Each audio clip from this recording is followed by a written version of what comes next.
Shalom, selamat malam Bapak Ibu yang terkasih di dalam Kristus, baik yang berada dalam ruangan ini maupun yang berada di live YouTube. Selamat bertemu kembali pada kelas tema Adonai akan pembelajaran firman yang akan disampaikan oleh narasumber kami, yaitu Pak Pendeta Dedi Kurniawan, dengan temanya malam ini adalah gangguan kepribadian part yang ketiga. Baik, sebelum acara ini dimulai, mari kita awali dengan doa pembukaan yang akan dipimpin oleh Ibu Heni. Silakan Ibu Heni. Ya, baik. Makasih Bu Aling. Bapak Ibu yang terkasih, kita akan masuk di dalam pelajaran yang tema yang sekarang. Tentunya kita meminta pertolongan Roh Kudus, ya, Allah Bapa kita yang akan memimpin kita sehingga kita bisa belajar dengan baik. Yuk, mari saya satukan hati di dalam doa. Bapa yang kami sembah di dalam nama Yesus, Engkau Bapa yang sungguh baik, siap untuk belajar firman Tuhan melalui hamba-Mu Pendeta Dedi yang akan menyampaikan kebenaran firman Tuhan. Pengajaran ini sangat penting. Begitu banyak gangguan kepribadian yang dialami setiap umat-Mu Tuhan. Bahkan kami sendiri pribadi ingin belajar supaya kami mengenali kesehatan jiwa kami. Bapak berkati hamba-Mu Pendeta Dedi yang akan menyampaikan pengajaran ini. Biar kami dimampukan Bapa, sama seperti Engkau memampukan hamba-Mu ini, dan kami bisa mencerna dan dapat belajar dengan baik. Berkati Ibu Aling sebagai moderator kami pada malam hari ini, dan seluruh tim yang bekerja di belakang layar. Bapa, kami serahkan jam genep percaya dari awal, pertengahan, dan akhir. Allah Bapa akan menyertai kami. Terima kasih Bapa, di dalam nama Tuhan Yesus kami berdoa. Haleluya. Amin. Saya kembalikan kepada Bu Aling. Baik, terima kasih Bu Heni untuk doa pembukaannya. Baik Bapak Ibu yang terkasih dalam Kristus, sebelum kita memulai acara pembelajaran firman di kelas tema Adonai ini, kita akan melihat terlebih dahulu profil dari Pak Pendeta Dedi Kurniawan. Dipersilakan operator.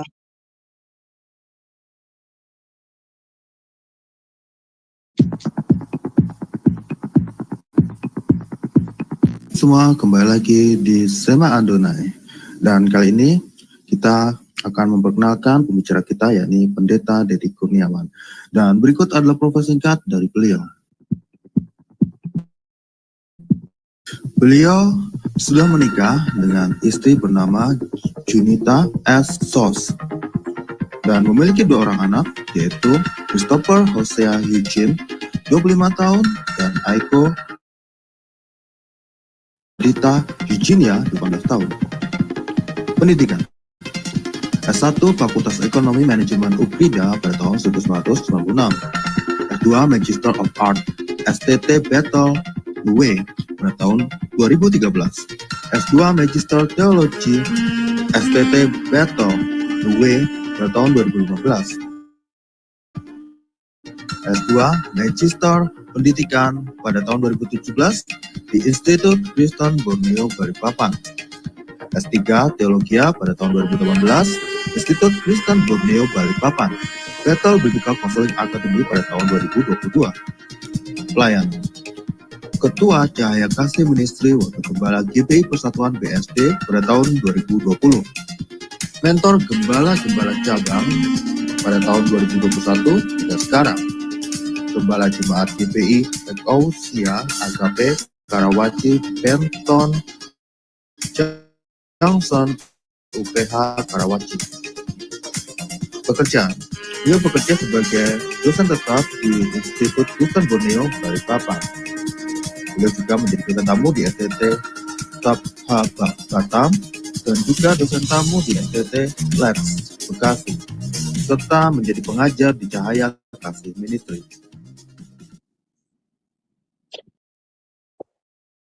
Baik, terima kasih kepada operator yang telah menayangkan profil dari Pak Pendeta Dedi Kurniawan.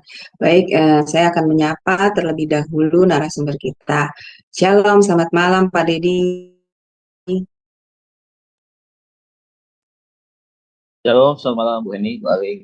Shalom semuanya Bapak Ibu Saudara. Tuhan. Ya, bagaimana kabarnya Pak? Sehat ya Pak? Semoga selalu Puji Tuhan, sehat. baik, sehat. Amin. Baik, yang Iya. itu.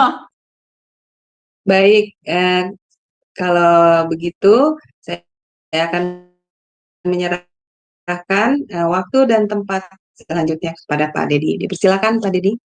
Ya, terima kasih Bu Ali untuk waktu dan kesempatannya. Ya, selamat malam Bapak Ibu Saudara. Kita kembali berjumpa di dalam pembelajaran kita. Malam hari ini adalah seri yang terakhir dari pembagian kelompok gangguan kepribadian, di mana kita masuk ke dalam kelompok yang ketiga. Nah, kelompok yang ketiga ini disebut adalah kelompok pencemas ya Bapak Ibu Saudara ya. Nah, oleh sebab itu, untuk mempersingkat waktu, karena waktu terus berjalan, kita langsung ya pembelajaran kita malam hari ini. Baik, ya ini pembelajaran kita malam hari ini.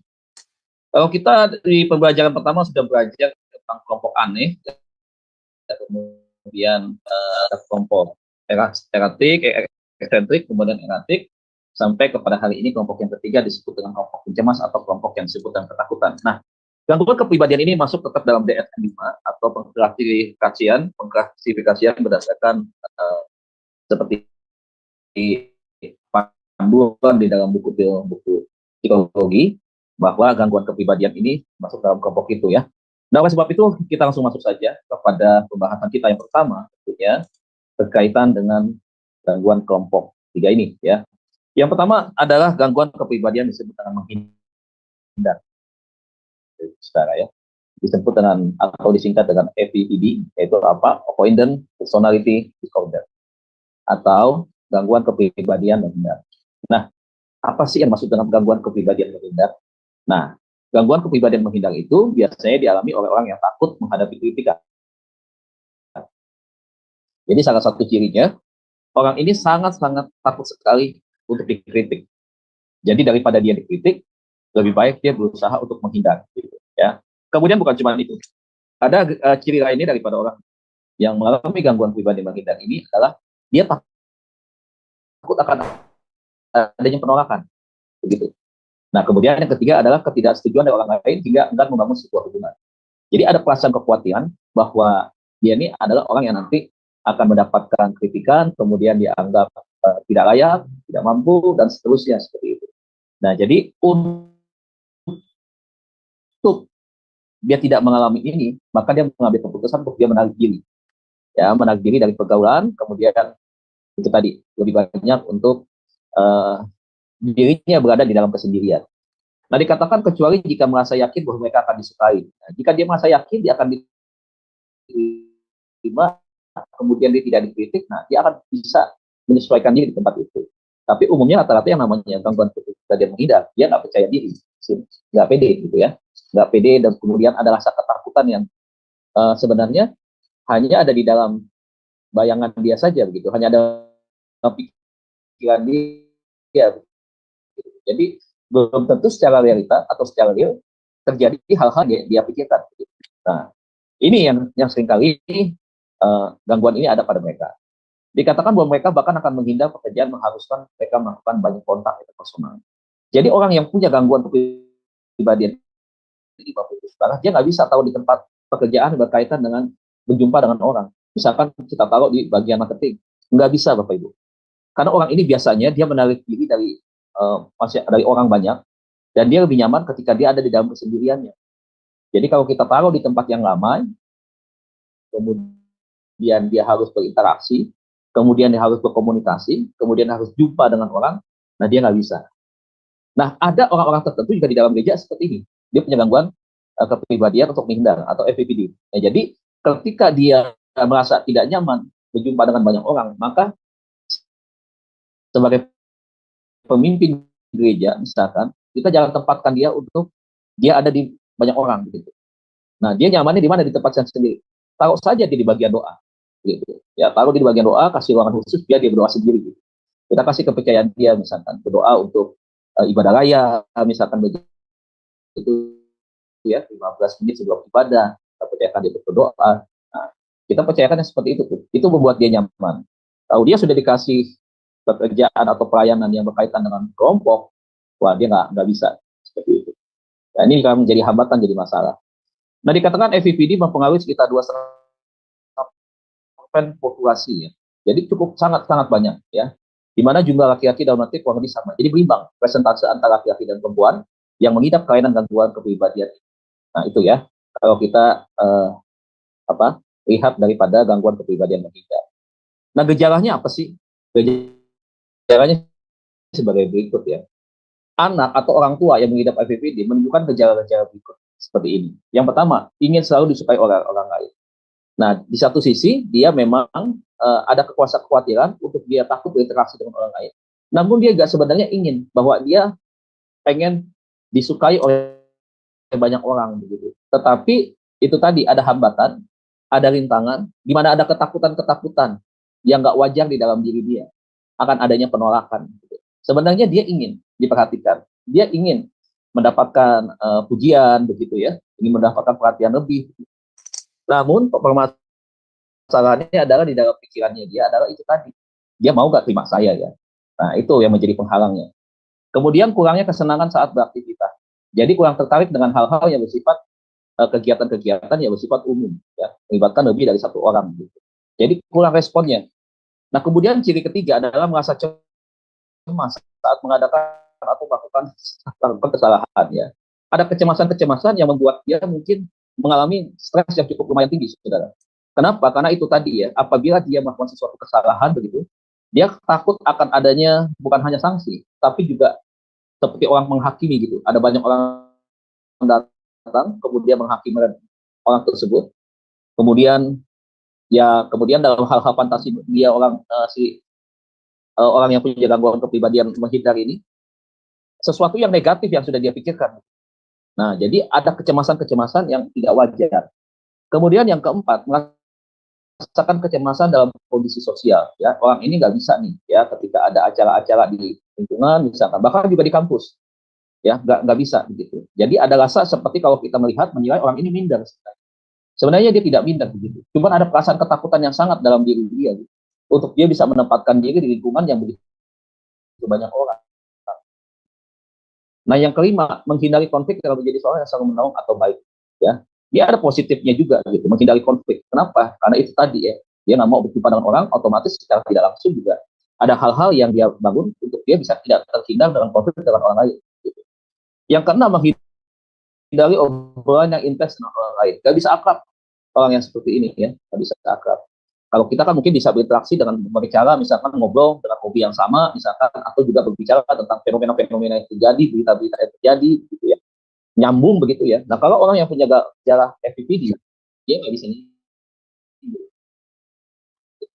Karena kalau dia mau ngobrol, dia pengen cepat-cepat udahan aja, gitu. Pengen cepat-cepat mengundurkan diri aja, pengen cepat-cepat ngumpat, begitu ya. Yang ketujuh, menghindari situasi sebab takut ditolak. Nah itu ya. Nggak bisa, kalau misalkan di rapat, orang ini diajak, kemudian ditanya, ya bagaimana pendapat kamu, dia nggak mungkin bisa jawab. Nah, karena dia takut. Dia anti dan takut banget terhadap penolakan. Yang kedelapan, menghindari peristiwa sosial. Apa tuh, misalkan kerja bakti, ya. Kemudian mungkin juga kalau di gereja, pelayanan misi, ya, pelayanan diakonia, menjumpai mereka-mereka yang ada di panti asuhan, kemudian ada di jalan, anak-anak jalanan, gitu. Dia nggak bisa. 9, menghindari pengambilan keputusan. Dan dia takut, karena kenapa? Ada ketakutan yang sangat dalam diri dia. Ketika dia diberikan sebuah keputusan, kepercayaan, untuk kiranya diambil keputusan, dia sebagai seorang decision maker misalkan. Nah ini nggak bisa. Kalau di dalam proses pekerjaan nih, melakukan sesuatu, wah pasti akan banyak hambatan. Ya karena dia orang yang nggak pernah berani mengambil resiko, makanya tidak akan pernah ada keputusan yang bisa dia tetapkan.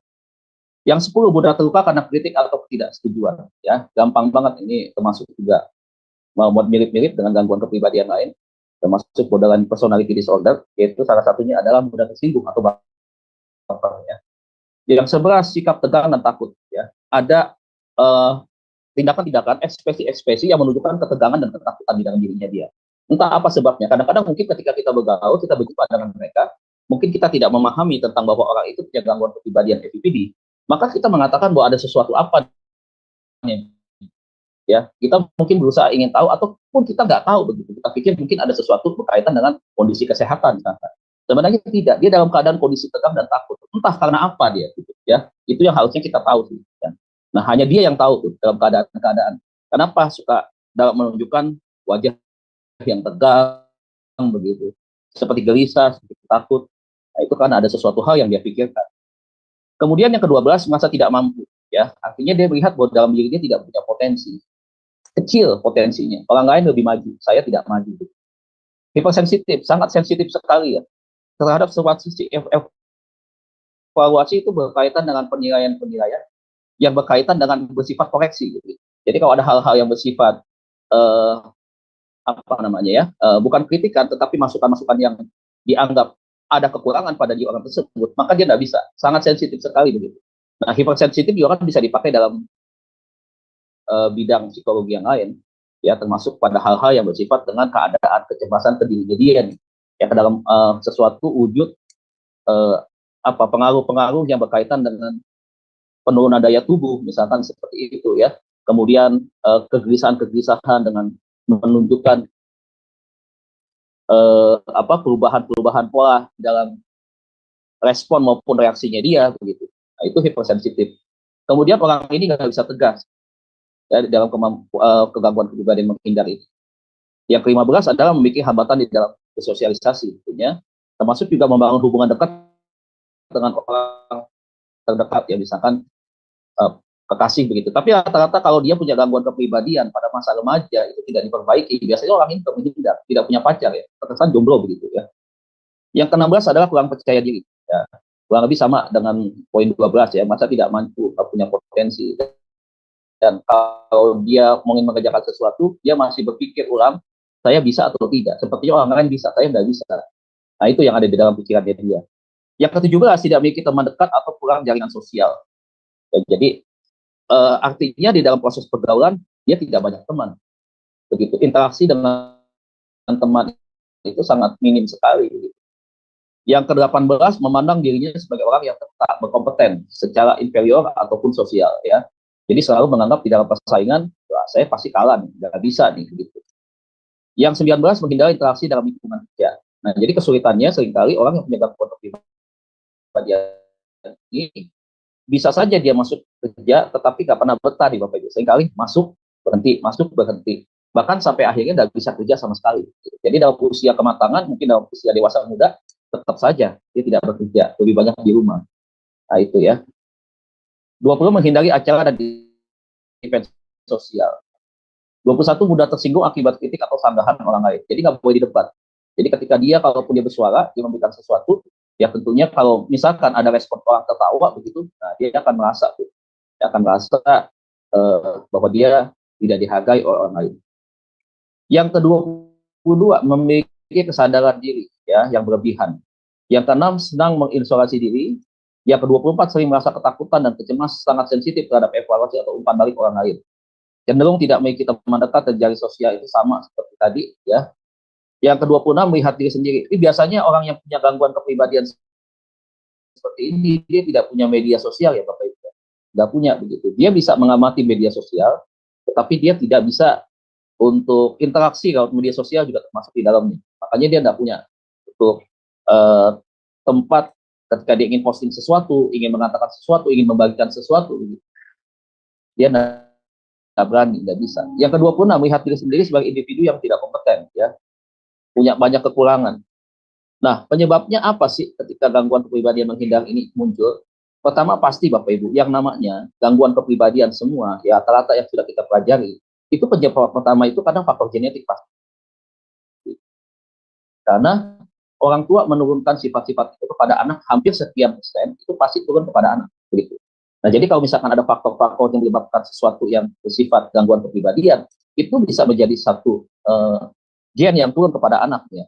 Tapi seperti yang minggu kemarin saya katakan bahwa tidak selalu ketika genetiknya itu ada ya kepada si anak.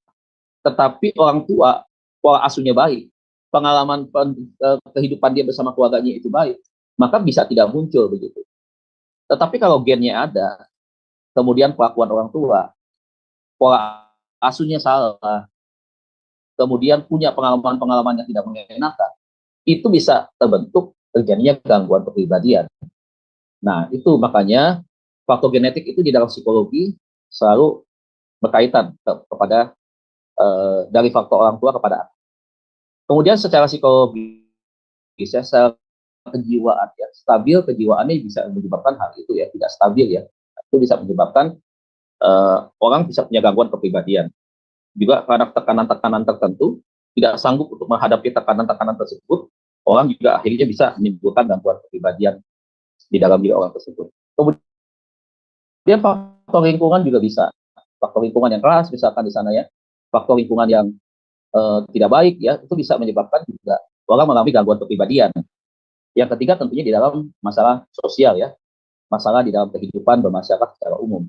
Nah, beberapa faktor penting yang ikut berperan dalam perkembangannya itu karena pelecehan emosi ya. Seringkali itu tadi. Makanya saya selalu bilang kalau misalkan sebagai orang tua di dalam keluarga sejak kecil kan terbentuk itu mulai kelihatan di usia remaja, usia 15 tahun.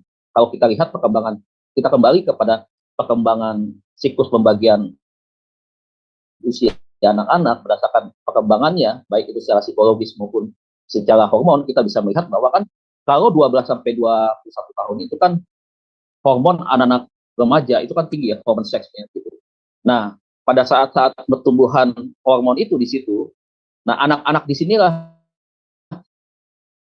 fase-fase di mana dia mengalami ya satu masalah-masalah yang tidak mengenakan di dalam kehidupannya dia, termasuk juga suasana-suasana yang membuat hatinya tidak nyaman begitu ya. Kemudian ada ketidakstabilan emosi di sana. Kemudian tidak mendapatkan pujian dari keluarga, tidak mendapatkan perhatian di sana. Nah, itu akhirnya bisa membentuk anak-anak munculnya di fase-fase usia tersebut. Jadi memang yang rawan itu adalah fase 12 sampai 21. Itu bukan hanya berbicara tentang hormon seks ya yang meningkatnya begitu cepat begitu ya, sehingga ada rasa ingin tahu, kemudian rasa ingin mencoba begitu ya. Itu kuat di sana itu ya. Termasuk juga perkembangan pada gangguan penyimpangan ini ya. Itu bisa terjadi. Makanya 15 itu sudah bisa kelihatan sebenarnya usia 15 tahun. Apakah anak kita ini ya mengalami masa-masa yang tidak enak itu kelihatan nggak di dalam kejiwaannya dia? Nah, itu bisa kita bisa lihat, kita bisa nilai itu. Kemudian yang kedua karena apa? Karena ejekan. Ya karena bulian juga bisa. Sekarang kan banyak nih anak-anak sekolah bully ya, karena berbagai hal.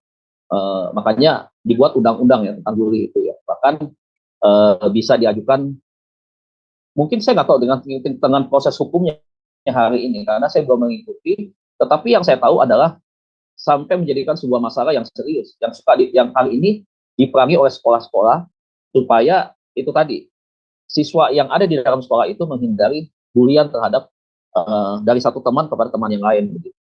Nah, ini bisa timbul seperti itu karena ejekan. Terus karena kritikan di sini adalah kritikan bukan sekedar untuk menasehati ya, tetapi kritikan kadang-kadang yang sudah menunjukkan kepada penghinaan begitu ya, pada penghinaan begitu. Nah, kadang-kadang kan kalau dikritik mungkin masih bersifat masukan yang baik, mungkin orang masih bisa terima atau memang bisa terima. Tetapi kalau sudah masuk dalam bentuk penghinaan, tentunya ini yang tidak mudah untuk diterima. Yang keempat, karena kurang kasih sayang di masa kecil. Ya, termasuk juga orang tua membeda-bedakan anak yang satu dengan anak yang lain. Gitu. Nah, selalu kan saya bilang bahwa kalau kita punya anak dua, harus adil perhatian kita 100%, dan yang nomor satu ke yang nomor dua pun harus 100%. Nggak bisa yang satu 100%, yang satu lagi 30%. Nggak boleh. Karena kenapa? Kalau kita belajar ya dari sisi psikologi, maka kita bisa melihat ada efek yang nanti akan membentuk karakter anak ini, akan membentuk kejiwaan anak ini. Nah, ini yang harus dipahami oleh orang tua, bahwa memang pola asuh dalam keluarga, peran dan fungsi orang tua, itu memang tidak mudah. Makanya penting sekali ya, ketika di gereja, peran dan fungsi orang tua ini itu disampaikan, supaya banyak orang tua bisa mengerti, bisa memahami, begitu, bagaimana tugas dan fungsi mereka di dalam keluarga harus seperti apa, begitu. Nah, itu ya yang masih saya pikir harus kita tingkatkan atau sesuatu yang masih kurang hari ini saya lihat. Yang kelima, penolakan dari teman sebayanya. Bisa jadi ya. Bisa nggak orang yang mengalami gangguan menghindar ini karena putus cinta ditolak oleh wanita misalkan. Kemudian sampai akhirnya penolakan itu membuat dia dalam keadaan berpengaruh kepada kejiwaannya dia. Sehingga pada akhirnya bukan hanya dia tidak mau lagi gitu untuk mengatakan kesukaan atau cinta kepada perempuan lain, tetapi itu menjadi akhir dari rasa cinta dia kepada perempuan. Nah, itu bisa terjadi begitu ya, karena penolakan. Nah, yang kedua, Bapak Ibu, gangguan kepribadian kedua itu di dalam kelompok yang ketiga adalah dependen atau DPD ya.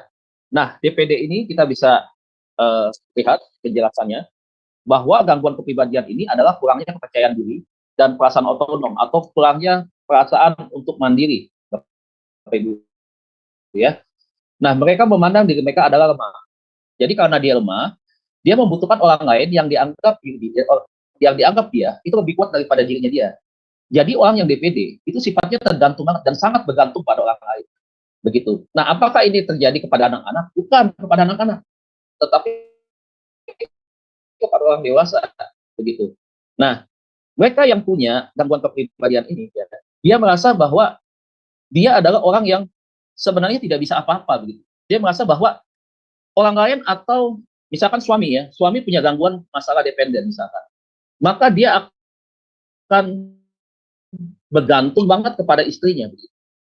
Dan dia memang tidak menunjukkan sikap agresif kepada istrinya.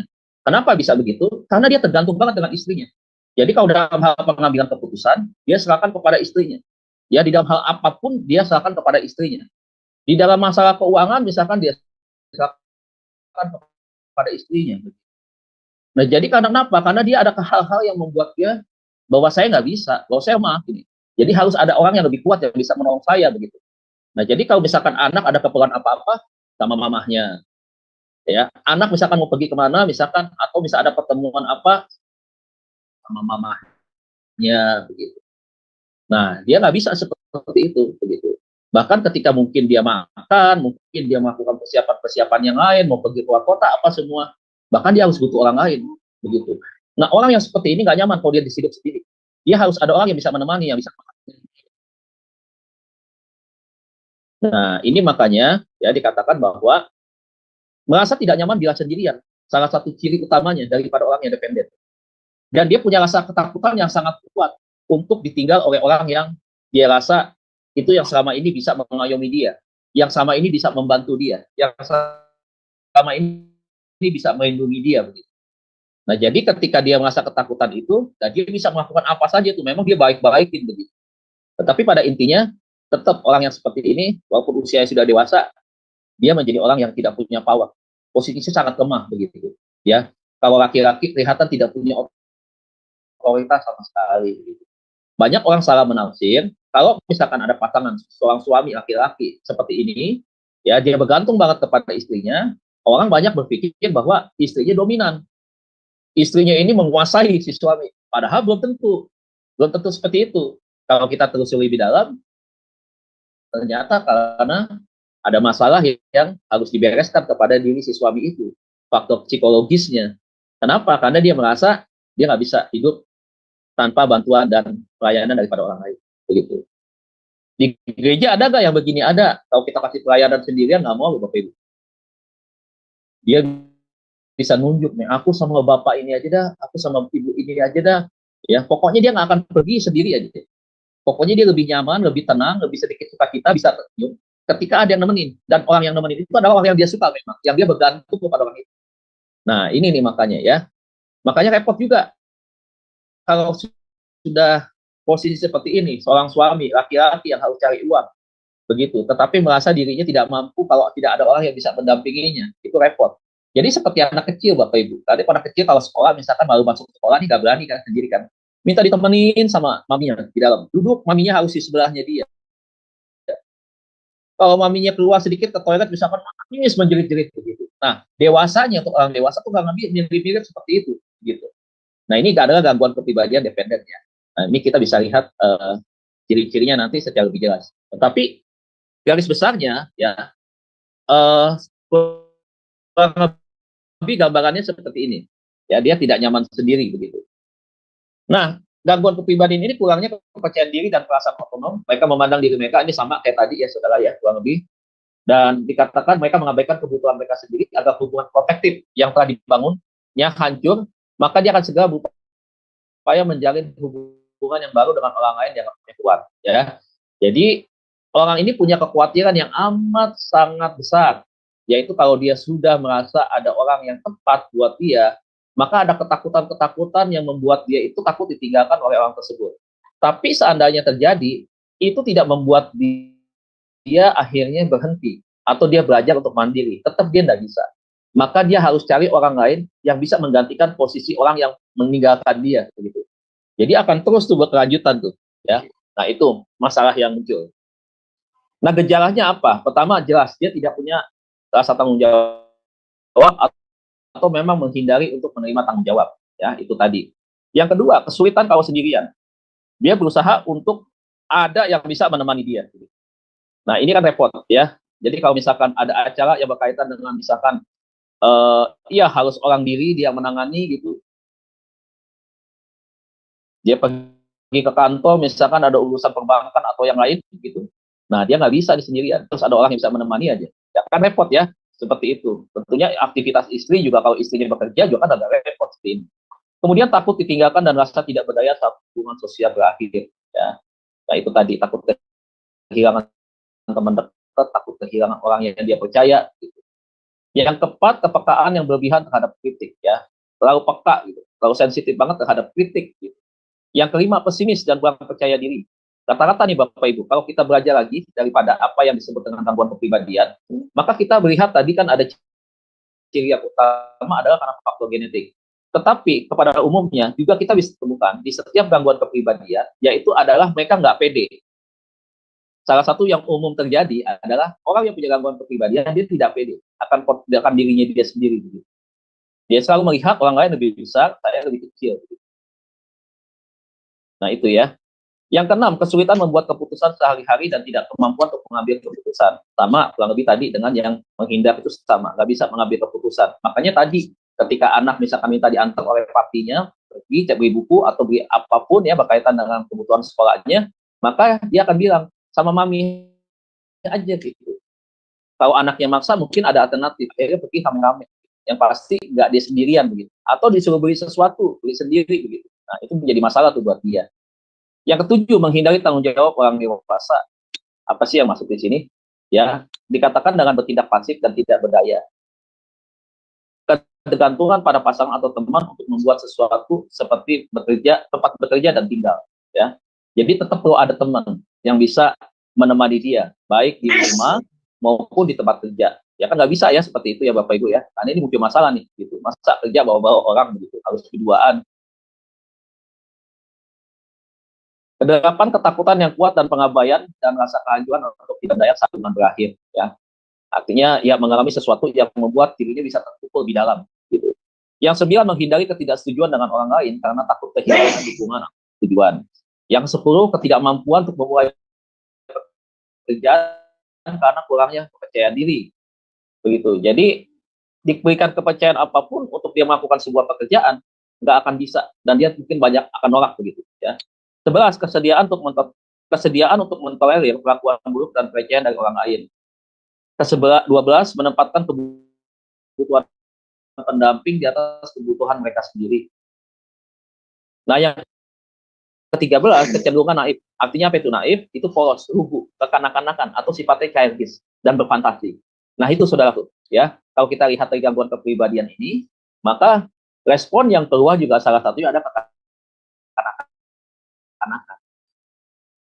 Nah itu ya. Tadi sekali lagi saya bilang bahwa gangguan kepribadian ini juga itu banyak dialami oleh laki-laki dan perempuan. Ya, jadi kurang lebih ya seperti itulah kalau misalkan kita berjumpa dengan berbagai macam ciri-ciri yang ada di sini, ya terutama kepada sikapnya yang seperti kekanak-kanakan banget, maka ya kita tidak bisa 100% mengatakan itu dia mempunyai gangguan kepribadian ini ya sebenarnya, tetapi kita juga bisa menduga-duga ada ke arah ke sana begitu ya. Jadi untuk memastikan memang sebenarnya perlu pemeriksaan secara psikolog gitu. Dan psikiater yang akan menentukan itu. Nah ini yang kedua saudara ya. Nah setelah kita masuk yang terakhir, saya jelaskan dulu sampai semuanya, kemudian setelah itu kita akan diskusi. Kita masuk di dalam yang ketiga yang disebut dengan obsesif kompulsif ya. Apa sih itu? Nah orang yang perfeksionis, gangguan kepribadian ini sangat-sangat perfeksionis ya. Terfokus pada kelebihan jadwal misalkan, aturan yang detail dan seterusnya. Orang ini dijuluki dengan disebut dengan gila kendali. Jadi contohnya begini Bapak Ibu ya. Kalau dia seorang wanita misalkan, dia punya asisten rumah tangga di rumah, maka dia tidak nyaman ketika misalkan mengepel rumahnya. Ya. ketika dia mengepel rumahnya si asisten rumah tangga ini, maka si nyonya ini ya dia akan mengecek kembali hasil kerjaan daripada si asisten rumah tangganya ini. Kemudian waktu dia melihat bahwa rasa-rasanya ini dia mengepel tidak bersih, dia masih lihat ada rambut ya yang nempel di lantai.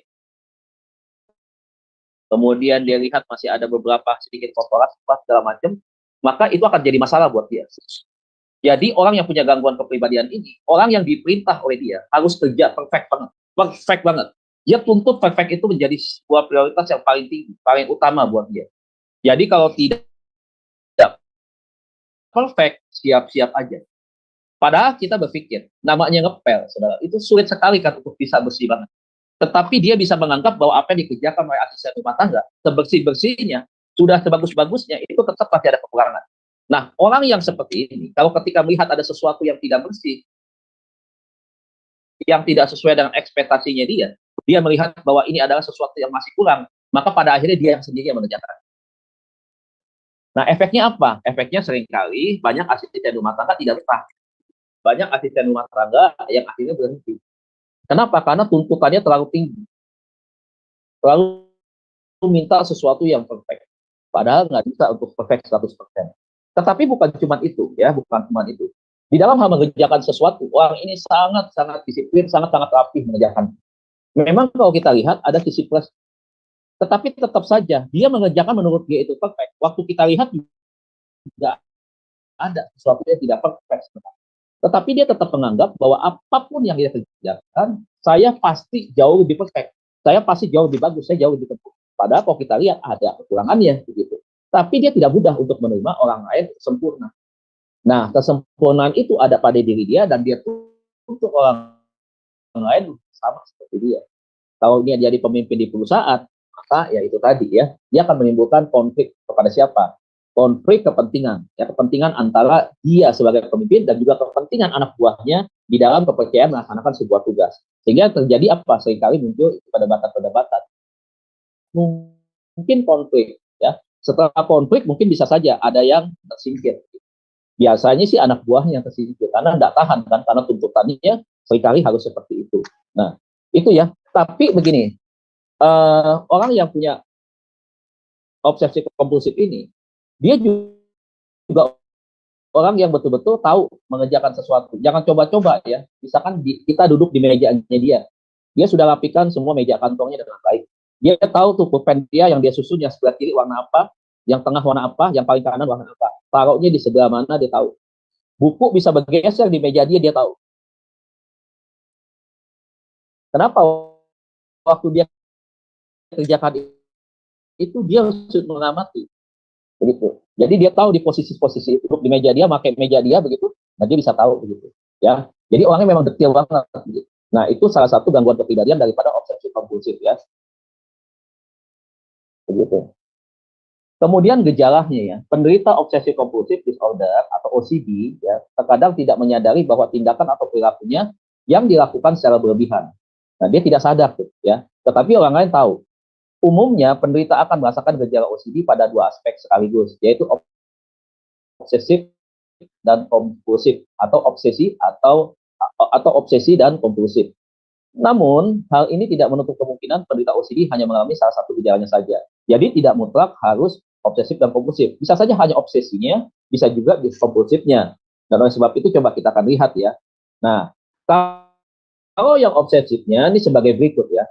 Jadi OCD atau Obsessive Compulsive Disorder adalah perilaku obsesif biasanya didorong dengan pikiran yang sebenarnya tidak diinginkan dan dapat menyebabkan penderitanya merasa cemas jika tidak dilakukan. Termasuk tadi, ketika tuntutannya tinggi tidak dilakukan oleh anak buahnya, dia cemas kan, begitu. Akhirnya apa yang dia lakukan? Makanya nggak usah aneh.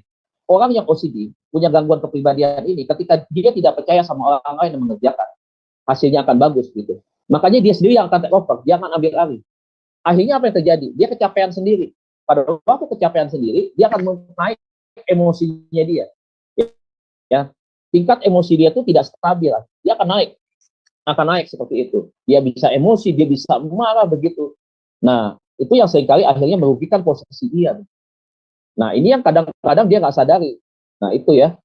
Jadi lebih tepatnya OCD obsesif lebih menekankan pikiran dan keinginan penderitanya gitu. Nah, keinginannya apa sih? Keinginannya itu tuntutannya untuk rapi mengerjakan sesuatu. Beberapa contoh tindakan obsesif yang menjadi ciri-ciri OCD adalah sebagai berikut. Merasa takut secara berlebihan terhadap kontaminasi kuman, virus, atau kotoran. Jadi bagaimana nih? Waktu zaman COVID kan kita pakai itu tuh,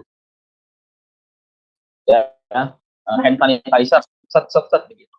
Nah, mereka yang punya OCD ini, gangguan kepribadian OCD ini, dia bisa mungkin dalam hitungan yang di atas rata-rata normal begitu. Jadi orang yang punya gangguan kepribadian ini itu sensitif sekali dengan kekhawatiran dan ketakutan yang sangat lebih begitu. Sehingga akhirnya itu tadi sedikit-sedikit membersihkan ya, entah itu tangan, itu bagian-bagian tubuh yang lain, ya, misalkan seperti itu, mungkin pakaian begitu, atau sesuatu yang bersifat kotor. Nah itu ya.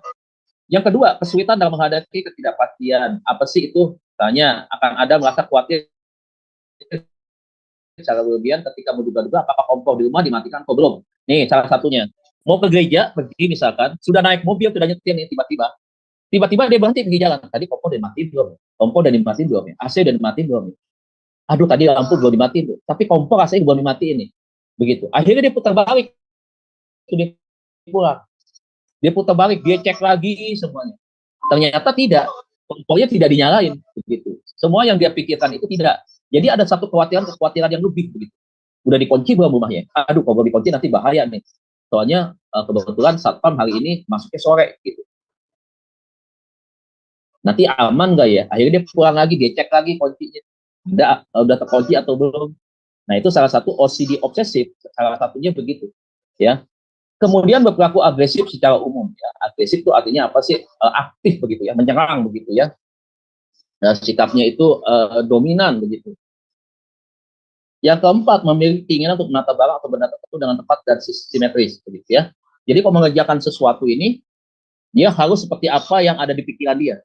Jadi dia mau menerjemahkan, misalkan ada tukang, dia mau betulin bagian-bagian rumah misalkan, atau bangun rumah begitu. Si tukang ini harus mengikuti alur pikirannya dia. Harus persis sama seperti apa yang ada di dalam imajinasinya dia. Jadi memang sangat ngatur banget. Jadi orang yang obsesi kompulsif, pada bagian obsesif, maka dia akan terlalu banyak ngatur begitu. Ini harus begini nih, harus begini nih. Sementara mungkin ada kendala. Kendalanya apa? Harusnya seperti apa? Tolong dong dituangkan begitu. Seperti apa begitu? Misalkan ukurannya mau berapa nih, tukang kan akan ikuti begitu.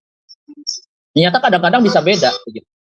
Nah, ini ya salah satu daripada ciri-ciri yang obsesif. Nah, kemudian yang kompulsifnya, ya dikatakan begini kalau kompulsif, sedikit berbeda dengan obsesif. Tindakan kompulsif dalam OCD adalah berkaitan dengan perilaku penderitanya yang dilakukan berulang-ulang kali. Jadi dia melakukan itu tidak sekali, bisa berulang-ulang. Nah, perilaku kompulsif ini biasanya bertujuan untuk mengurangi rasa cemas karena penderita memiliki pemikiran obsesif tersebut. Jadi ada kaitan dengan obsesif. Contohnya apa? Dia udah nyapu nih, dia merasa belum nyapu. Kok merasa masih kotor? Padahal tadi belum lama dia nyapu. Terus akhirnya dia ulangin lagi, nyapu lagi. Gitu. Nah, itu berulang-ulang. Itu salah satu kalau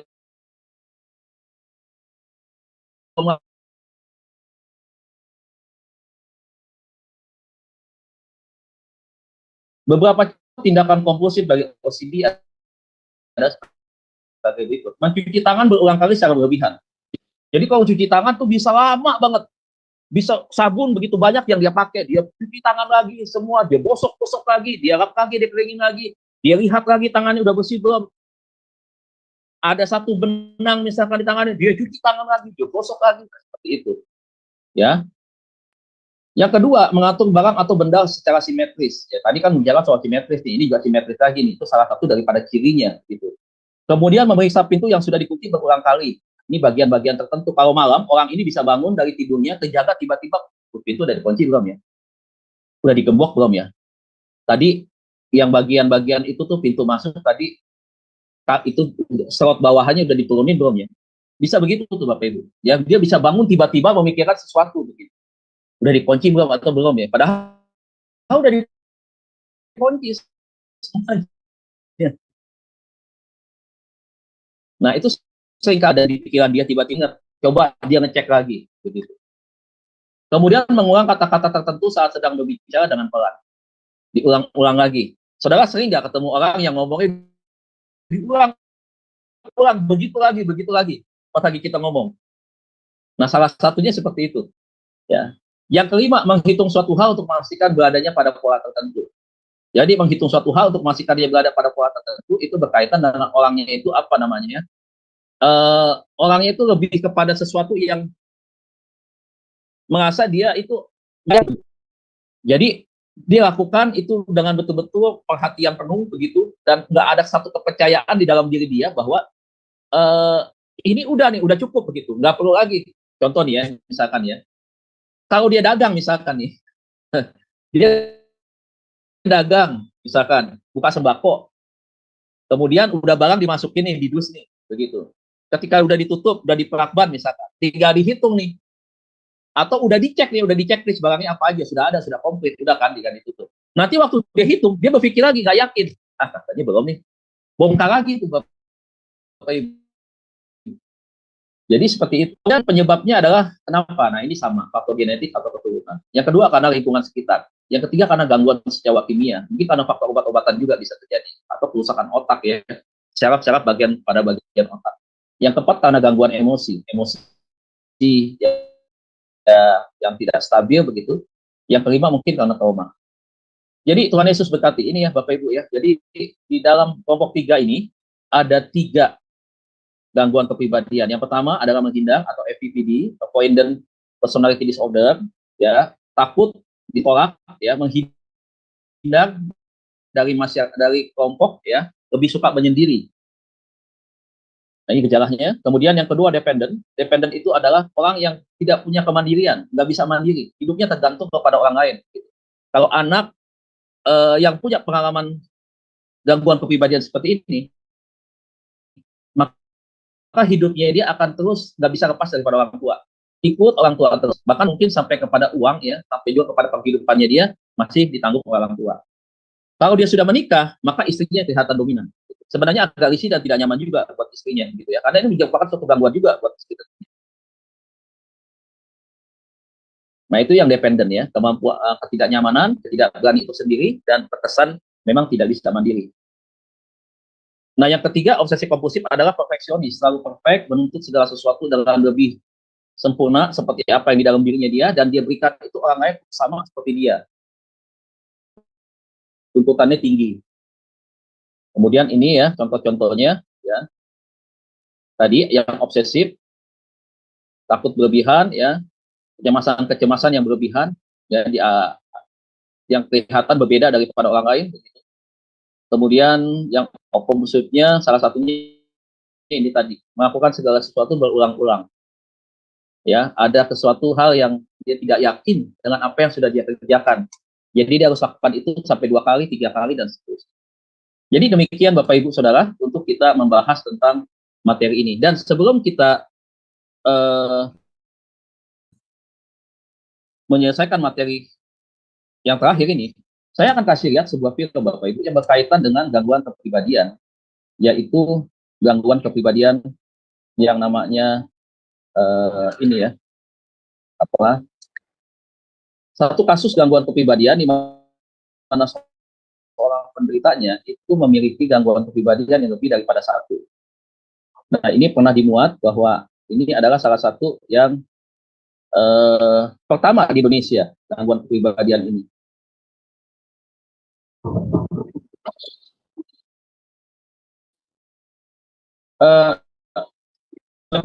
Belum, Pak. Belum ya? Belum. Iya. Sebentar ya. Saya coba. Iya, Pak. Tutup.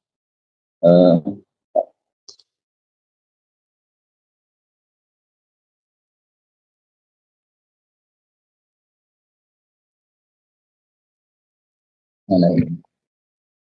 Atau Bapak Ibu mau tanya dulu sambil saya persiapkan ini?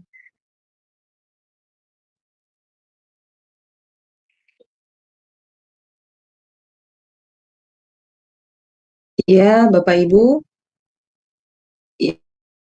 yang ingin bertanya silakan resen terlebih dahulu ya. Masih belum bisa ya, Pak Dedi? Iya, nih saya kok nggak itu ya. Iya. Coba saya coba lihat.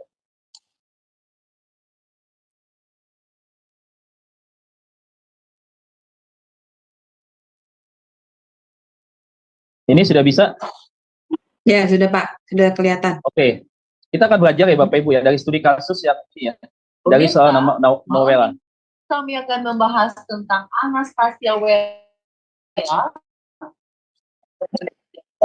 sama Indonesia.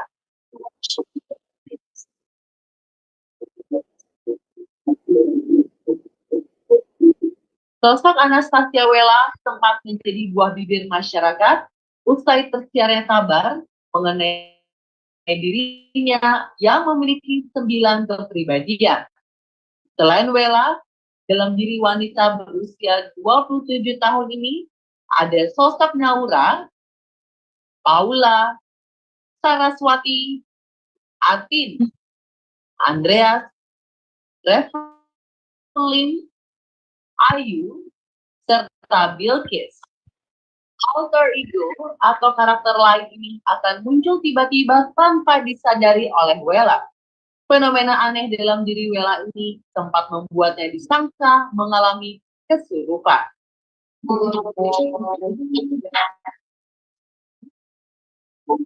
Bagaimana trauma masa kecil Wela membuatnya mengalami kondisi psikologis ini? Dan benarkah ada sosok ke-10 yang belum pernah terungkap?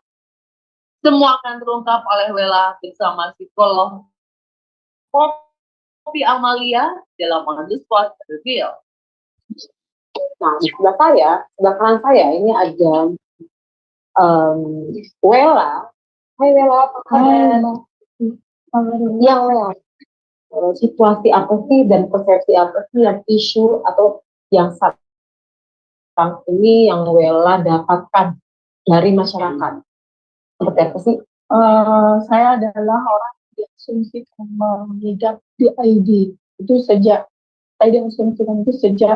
tahun 2015, dan itu saya dapat dari tim dokter yang saya itu. Saya merasa saya ini amnesia gitu pada saat itu. Jadi kayak apa ya, kok saya suka gini, maksudnya hari ini misalkan saya mau melakukan kegiatan sesuatu gitu, tiba-tiba saya pas melihat tanggal itu sudah berbeda gitu, sudah berbeda gitu. Justru saya menemukan yang apa, badan saya lecet kayak gitu kadang-kadang.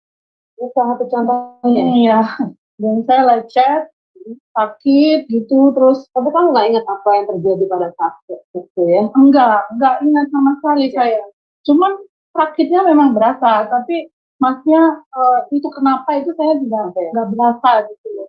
Terus kemudian saya menanyai orang-orang sekitar yang mengatakan nggak tahu kan, saya nggak ketemu kamu gitu. Terus kadang-kadang ibu saya mengatakan bahwa kamu ini kenapa sih, katanya gitu. Kok tiba-tiba di depan cermin gitu kan, nyisir lama-lama gitu. Terus kemudian ditanyain, kamu namanya siapa?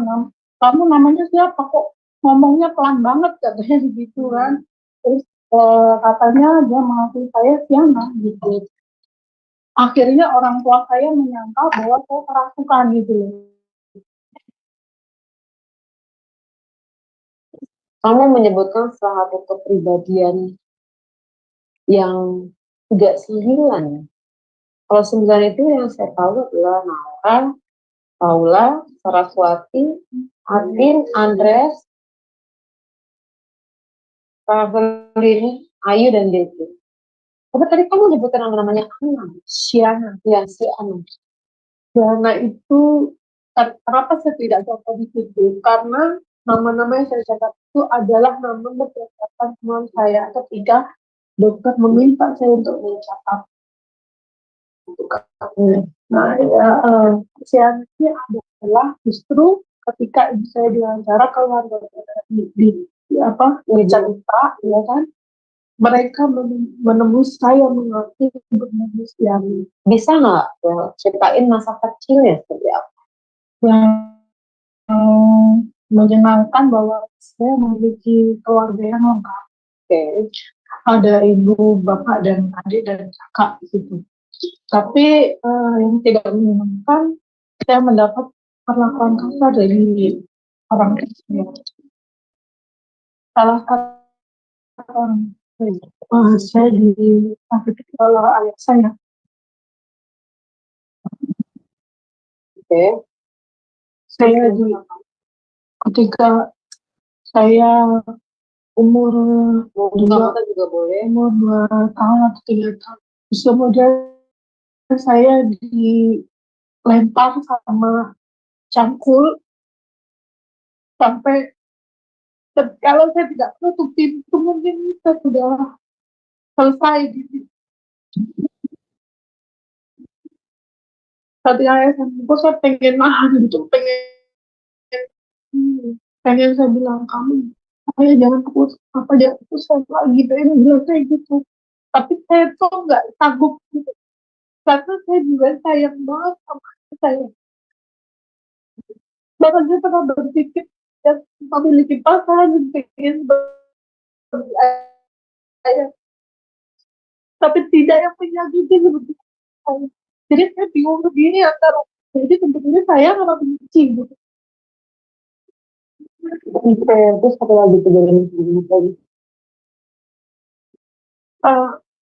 Sejak pada sekolah, dari sekolah, karena saya di rumah sering makan begitu, sehingga saya minder dengan teman-teman saya, tahu saya sering sendiri pada saat itu, sering sendiri. Akhirnya teman-teman marah saya dan saya, kamu nggak bisa punya teman ya, kamu nggak suka ya sama teman-teman kayak gitu. Enggak, saya cuma diem aja, kemudian akhirnya saya jadi dia. Kamu dari masa kecil. Masa kecil kamu sering mikirin Sama mama. mama. Iya. Nah, pada saat kamu dipikirin kurang nyaman, itu alasan kamu pada saat kamu lagi emosi tidak stabil, kamu nyisir kamu berkali-kali. Dan itu adalah sebuah self mekanisme pada saat kondisi kamu tidak nyaman. Karena menyisir rambut membayangkan peristiwa kamu disisir seolah-olah menyisir mama. Ini memberikan gambaran bahwa kamu mengambil sosok orang lain untuk coping mekanisme atas sebuah situasi. Ini memberikan harapan besar. Kita hanya mengasumsikan aja kalau kamu mengambil sosok itu untuk menyelesaikan persoalan. Bisa jadi ini bisa membuat sebuah asumsi bahwa bukan dia ini.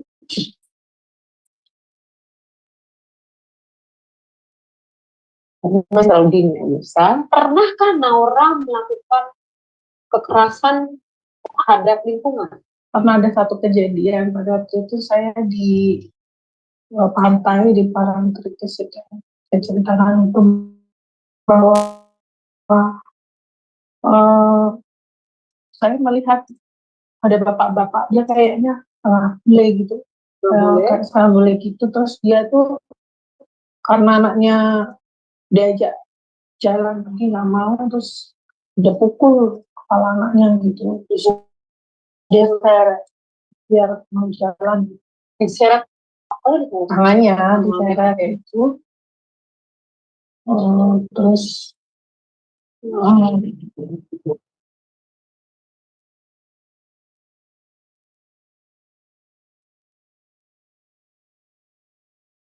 bersuara yang mengatakan sesuatu kepada kamu kalau melihat kejadian tersebut, kemarahan kamu memunculkan kemarahan kamu kepada peristiwa itu. Kamu nggak sanggup melihat kejadian itu, kamu marah sama kejadian itu. cantik banget ya, tapi bawa yang ngomong terus. Terus siapa kamu? Ya, saya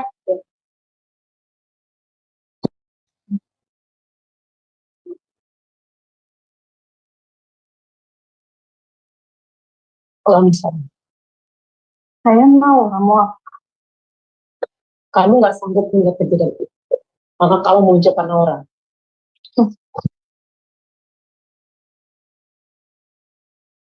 Kejadian apa? Kejadian peristiwa ada pemukulan seorang ayah terhadap anaknya. Karena itu mengingatkan kamu atas peristiwa yang terjadi waktu kamu kecil. Kecil. Peristiwa di usia 2 tahun kamu yang tentang sama ayah kamu, sehingga membuat kamu tidak bisa bernafas di situ, kamu tidak suka kejadian itu, kamu memunculkan di sini Naura. Kamu mau Bukan dia enggak. karena kamu menginginkan hal itu terjadi, maka kamu berpikir seperti itu. Maka kamu menghadirkan Naura di sini. Sungguhnya kamu adalah Wela. Naura. Tidak solusi menghadirkan Naura di sini kamu, karena kamu bisa menyelesaikan masalah ini. Dan saya ada untuk membantu kamu. Tidak solusi mengganti orang, solusi mengganti orang lain. Memang ini peristiwa yang indah. Kamu disisirin sama ibu kamu. Ibu kamu mikirin kamu. Mikirin kamu seperti ini. Menyayangi kamu seperti ini. Penuh kasih sayang. Tidak ada siapapun. Tidak ada Naura. Yang ada Wela. Wela yang kasih sayang seperti ini. Wela yang sayangi seperti ini. Wela yang kasih sayang. Ana muncul. Ana. Mama.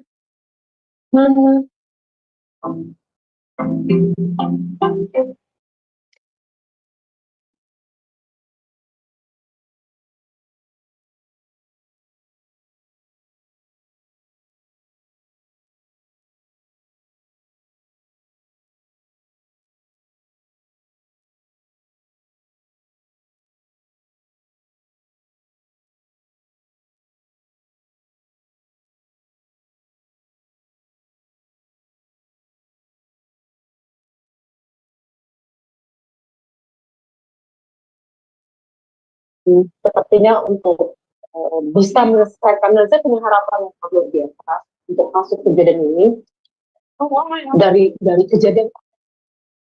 Dan saya micro expression selain psikologi ya, saya bisa mengetahui apakah saya atau tidak. Ya Bapak Ibu, terima kasih untuk waktu. Kita bisa menyaksikan dan belajar tentang gangguan kepribadian. Kasus Novela adalah kasus yang menghebohkan ya Bapak Ibu ya, beberapa tahun yang lalu, karena ada seorang yang punya gangguan lebih daripada 9. Begitu. Nah, ini Bapak Ibu, makanya saya pernah bilang di pertemuan pertama bahwa orang punya gangguan kepribadian, kalau dia nggak diberikan, dia akan bisa multiplikasi, bisa menambah muncul kegangguan-gangguan pribadi yang lain. Tadi kalau kita lihat dari ceritanya dia punya gangguan kepribadian 2 sebenarnya, kita bisa lihat. Ada cirinya yang kita bahas malam hari ini. Yang pertama, dia hindar. Yang kedua adalah dependent. Dependent itu apa? Kita lihat bahwa dia ketergantungan sama mamahnya itu tinggi sekali. Jadi dia nggak merasa nggak berdaya ketika tidak ada mamahnya. Tapi setiap momen yang dia rasakan dari mamahnya itu selalu dia ingat. Kenapa dia lebih sayang kepada mamanya? Tadi kan dia cerita masa lalu kan. Trauma itu trauma masa lalu karena menyebabkan dia ketakutan. Dia pernah hampir mati dilempar cangkul oleh papanya kan. Nah, kadang-kadang inilah kelakuan orang tua yang seringkali kepada anak seperti itu, yang tanpa dia sadar orang tua akhirnya anak akan mengalami sama seperti Novela. Nah, makanya inilah pembelajaran bagaimana Tuhan sebenarnya mengajarkan kepada kita membangun rumah tangga Kristen itu seperti apa. Ya nanti kita mungkin bisa belajar ke sana Bapak Ibu. Kita masuk kepada materi pendidikan agama Kristen, bagaimana kita membangun dan menerapkan rumah tangga Kristen, peran bapak, fungsi bapak, dan peran mama, si mama seperti apa gitu. Oke, terima kasih Bapak Ibu Saudara, materi kita selesai. Ya, kita bahas memang tidak terlalu lama karena kita ada diskusi ataupun juga mungkin nanti kita bisa berbicara tentang pengalaman-pengalaman yang mungkin Bapak Ibu pernah temui berkaitan dengan masalah-masalah gangguan kepribadian ini, entah itu di dalam pelayanan, entah itu teman, keluarga, atau kenalan, sehingga kita bisa menambah pengetahuan kita tentang hal ini. Ya, terima kasih Bapak Baik, Ibu. baik, terima kasih Pak Dedi, luar biasa materi malam ini ya, atau diskusi tentang materi konseling malam ini tentang kelainan kepribadian 4 ketiga. Silakan resen terlebih dahulu supaya mute-nya dapat dibuka ya. Baik, Pak Dedi, mengenai video yang barusan ditayangkan ya Pak, waduh, Iya, Bu. satu orang bisa mengalami 9 kepribadian, bayangkan coba Ibu Heni, Iya, makanya. luar biasa. Iya, saya Dan kalau ketemu dia saya pengen peluk dia loh. Tadi saya Ya, nonton kasihan. itu, iya, saya kasihan sekali. Saya pengen peluk sedih ya. dia. Ya, kalau dia mendengarkan Nah, siaran ini, peluk ini saya dari kamu iya ya. untuk dia ya. Kamu tidak Iya. sendiri, ya. Kamu pasti sembuh, ya. Percaya gitu. Berharap, makanya Tuhan Yesus yang bisa menyembuhkan sih ya. Saya nggak tahu, mungkin iman kita berbeda, tetapi datanglah kepada sumber kehidupannya itu, yaitu Tuhan Yesus yang bisa memulihkan keadaan kita. Ya gitu tadi Bu Aling. Saya sedih Iya. sekali dan lihat Nangis, tatapan Bu. wajahnya yang Iya. hampa ya. Ya, hampa gitu. Terus kelihatan loh dari mimik wajahnya itu dia kesel, dia merasa kayak tertekan gitu. Kelihatan banget gitu waktu dia menceritakan masalah kendala kehidupan dia gitu. Itu adanya dia di Jakarta atau di mana ya? Jakarta, Bu, kan si Iya, Pak Kopi Dedi. Amalia Oh. di Jakarta. Oh, Jadi dia memang orang terkenal ya, Pastor? Ya, Pak Dedi ya. Kopi Amalia itu psikolog, Bu. Oh, mahal kalau ketemu dia itu. Oh, yang tadi Enggak. ini ya, Ya, Pak Dedi itu yang Kopi jadi Amalia itu psikolognya ya. memang Oh. yang udah kasus-kasus berat makanya yang tangan itu 9 kepribadian, ubahnya gampang. Satu aja tuh apa gitu 9. Betul. Ya, tapi kalau secara manusia, topik kalau puasa Tuhan enggak Mas, yang saya tanya korbannya itu korban maksudnya bukan korban, yang sakit itu, yang sakit itu tadi, yang punya 9 kepribadian itu loh. Ya, dia berdomisili. Iya, karena gini, Bu, kalau kita lihat itu kan kemarin tuh video itu saya pakai buat anak-anak belajar menganalisa sebenarnya. Tadi salah satu contoh kan saya sebut. Dia adalah menarik diri kan. Sebenarnya permasalahannya banyak ini anak.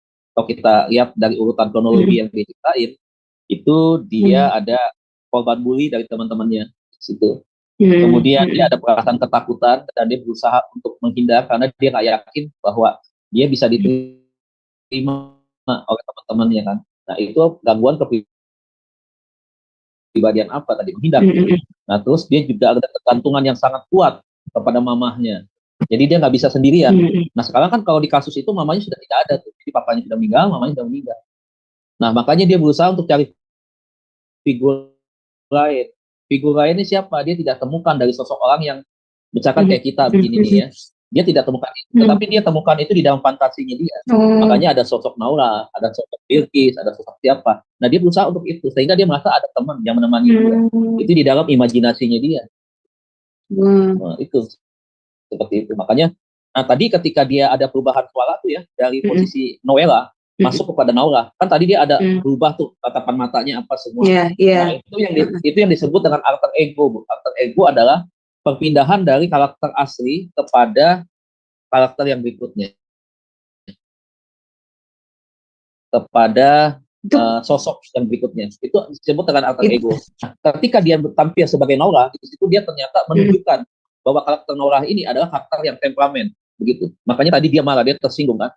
Dia mengeluarkan sikap ketusnya dia, bawel apa segala macam. Nah, itu gitu.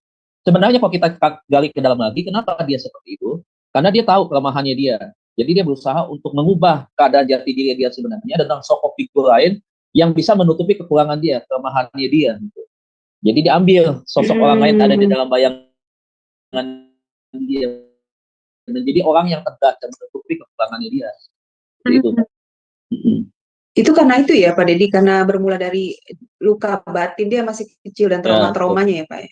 Lalu kemudian dia ditinggalkan oleh ibunya dan dia tidak ada sosok yang bisa dia andalkan. Jadi dia membangun imajinasinya ya Pak tentang sosok-sosok pribadi. Dan tadi ada yang menyebabkan dia juga akhirnya muncul kembali bayangan ketika dia masih kecil. Ketika dia bilang ada di pantai, dia melihat ada seorang anak kecil, anak perempuan yang dipukuli oleh papahnya. Jadi mengingatkan dia kembali akan satu peristiwa ketika dia juga pernah mengalami perlakuan kasar dari papahnya. Itu. Nah, jadi bertambah-tambah lagi gitu. Begitu.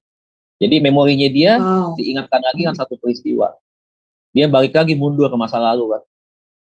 Nah, itu. Nah, jadi benar-benar ya Pak Dedi. Makanya ini. Berarti keluarga ini bermula semua dari keluarga ya Pak. Iya, dari keluarga. Betul. Karena siapa lagi yang bisa menimbulkan luka batin dan kekerasan dan juga trauma kalau bukan dari lingkungan keluarga terutama ya Pak. Di dalam keluarga terlebih dahulu. Betul. Dan banyak kan kita ini biasanya ya silakan Pak. Enggak, ya silakan Bu. Ya biasanya Pak Dedi hal ini terjadi ya karena orang tuanya emosinya juga stabil kali ya. Jadi kayak pelampiasan gitu ya. Jadi dilampiaskan emosi misalnya bapak ibunya bertengkar masalah rumah tangga gitu, masalah hubungan. Nah, itu emosinya dilampiaskan ke anaknya tuh Pak. Anaknya dijadikan kayak pelampiasan emosi ya, misalnya marah lalu dia pukul anaknya. Nah, itu banyak tuh Bu Hendy saya lihat dalam sebuah keluarga yang kalau belum benar-benar mengenal Tuhan ya, mengenal Yesus.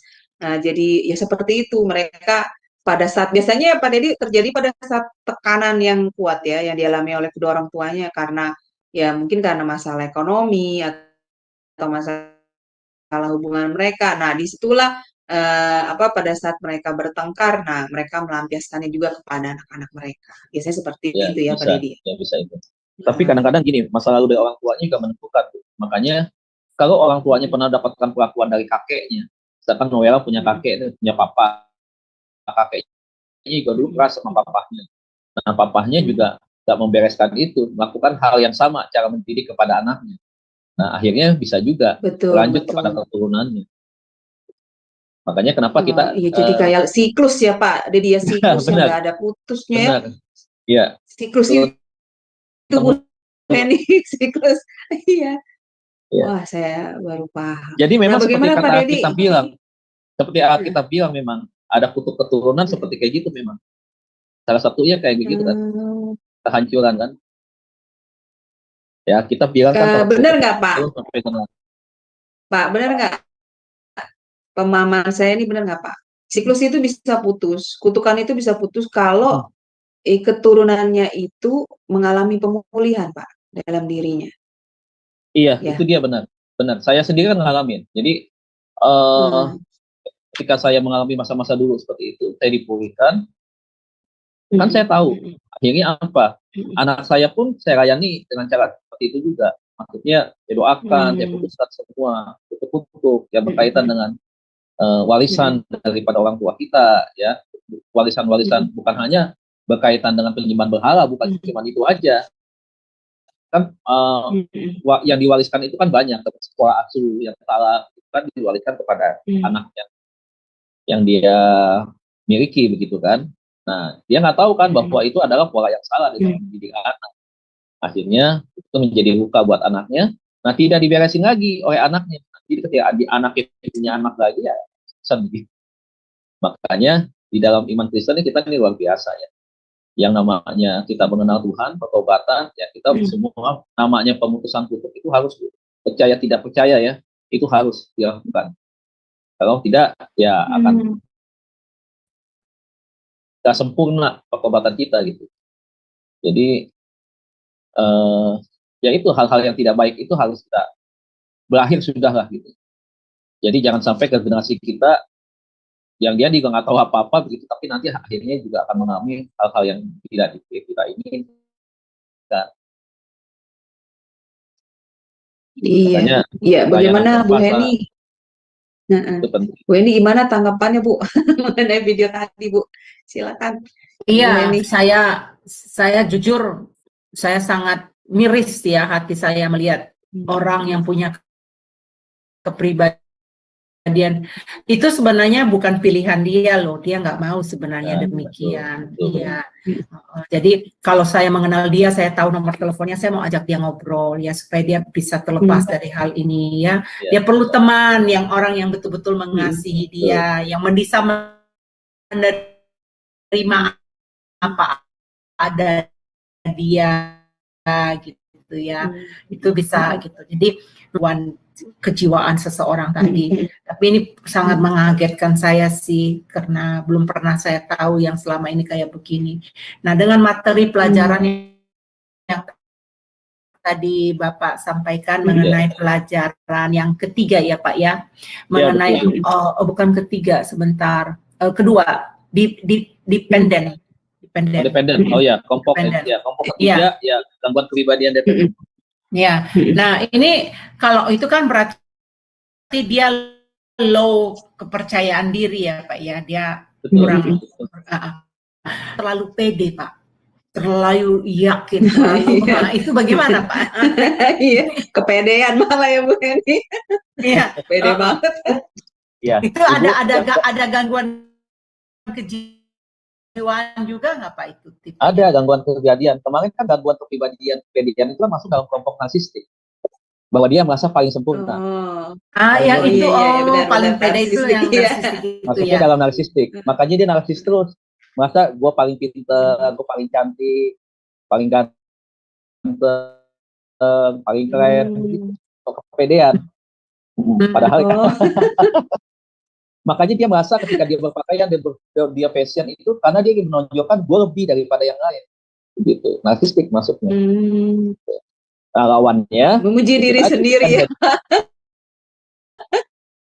Betul, memuji diri sendiri. Bukan hanya Pak, dia saya berarti gangguan kejiwaan dong Pak, karena saya kalau masak saya bilang enak, saya bilang gitu, masakan saya. Gua masuk gangguan kejiwaan, kalau itu masih dalam kepribadian. Beda dengan kejiwaan. Kalau kepribadian itu kan aktivitasnya gitu kan, sesuatu yang keluar penyimpangan itu, tindakan-tindakan yang menyimpangnya. Kayak kemarin kita bahas tentang gangguan kejiwaan daripada penyimpangan seksual. Itu sebenarnya udah masuknya ke yang lebih parah lagi daripada gangguan kepribadian. Penyimpangan itu udah masuk ke kejiwaan itu. Saya pikir saya terganggu itu Pak, karena saya suka kalau makan saya videoin enak saya. Kata teman saya makan sendiri, puji sendiri katanya. Tapi dia juga gitu Bu, kalau saya masak enak sih juga suka bilang, aduh ini enak banget nih masakan saya gitu. Sama Bu Heni, mungkin karena refleks kali, memang rasanya enak Bu, jadi kita ngomongnya enak gitu. Kalau satu kali Bu, bisa jadi seperti itu. Satu kali Bu Aling, Bu Heni, kalau misalkan orang menampilkan sesuatu yang dia posting cuma sekali, 2 kali, itu masih wajar. Apalagi itu misalkan kita kayak Bu Heni masak gitu kan, bikin masakan begitu, terus kemudian ditujukan begitu. Saya pikir itu sesuatu yang masih wajar gitu. Nah, yang nggak wajar itu adalah ketika dia menampilkan diri dia di berbagai tempat dengan beberapa pose begitu, dan intensitasnya dia itu memposting itu satu hari itu bisa lebih dari 5-6 kali. Nah, itu sudah masuk dalam kategori masuk ke dalam narsistik gitu. Gitu. Berlebihan ya Pak, pokoknya segala sesuatu yang berlebihan lah itu Bu Heni. Nah, itu udah masuk ke ada kelainan kepribadian. Nah, ini mengenai yang kepribadian ketiga ya Pak. Di situ kan ada dikatakan sering melakukan berulang-ulang. Ya, situ ya Pak Dedi yang kepribadian yang ketiga tadi ya. Sering melakukan yang berulang-ulang. Nah, ini ada loh Pak pada diri saya. Ini salah yang satunya, mana nih? Yaitu ini yang nomor 4. Kata orang-orang bilang saya suka mengulang kata-kata gitu. Seperti itu, Bu Heni. Kira-kira benar nggak Bu, Ibu Heni yang suka ngobrol sama saya? Apakah benar Bu? Karena sudah ada yang beberapa orang ngomong seperti itu. Jangan suka mengulang kata-kata katanya.